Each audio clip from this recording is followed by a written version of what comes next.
চল পিচু, আমাদের যে মর্তলোকে যাওয়ার জন্য বেরিয়ে পড়তে হবে। চল মায়ের থেকে গিয়ে অনুমতি নিয়ে আসি। তার পুত্র হয়। বাচ্চা, দুজনেই শান্ত হয়ে থাকবে, অস্থির আর চঞ্চলা হবে না। গৃহস্থের বাড়ি গিয়ে কেমন?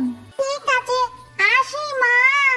দিল্লি শহর ডাকে তারে আগে গ্রামের খাঁটি নাড়ুনি, তারপর নয় শহরের দিকে যায়।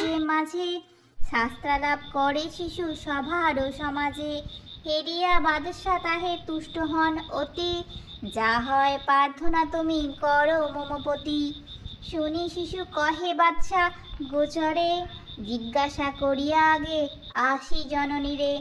বাদশাহ কাছেতে তবে লইয়া বিদায়, জননীর কাছে গিয়া সব কথা কয়।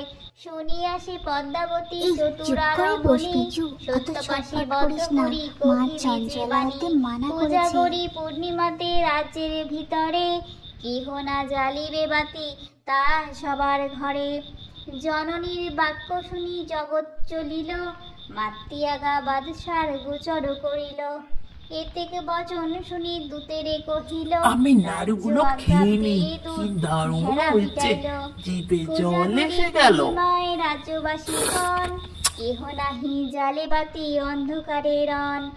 এখানেতে পদ্মাবতী জগতেরও মাতা, লক্ষ্মীর পদিতে হয়ে ভক্তি অনুব্রতা। জ্বালিল বৃত্তেরও বাতি লক্ষ্মীর ভবনে, গলে বস্ত্র দিয়া থাকে বসিয়া আপনে। ভক্তি বড় দয়া, আইলেন পদ ছায়া। ভ্রমিলেন বহু গৃহে করি পর্যটন, অন্ধকারও দেখি সব দুঃখী হয় মন। সিন্ধু সুতা আপন নয়নে, জ্বলিতেছে ঘৃতবাতি শেঠেরও ভবনে। তথা গিয়া লক্ষ্মী কয় পদ্মাবতী প্রতি, আজিকে তোমারও গৃহে করিব বসতি। পদ্মা বলে যদি মোরে দিলে দর্শন, সত্য এক আছে মোর করহ পালন। লক্ষ্মীগণ কি বা তব মনেরও বাসনা, কহ যে আমার কাছে নাহি তাহে মানা। যাবত না ফিরি আমি গঙ্গা স্নান করি, তাবত রহ মা লক্ষ্মী মম গৃহপরি। এত বলি পদ্মাবতী গঙ্গায় চলিল, গঙ্গা গিয়া সে পদ্মা পরানো ত্যাজিল।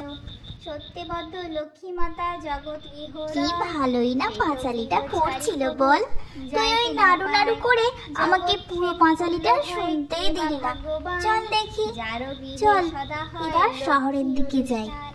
কোজাগরী পূর্ণিমায় পূজন যে করে, দেহ পর হরি যায় বৈকুণ্ঠ নগরে। ইতি আশ্বিন মাসের কোজাগরী পূর্ণিমার ব্রত কথা সমাপ্ত।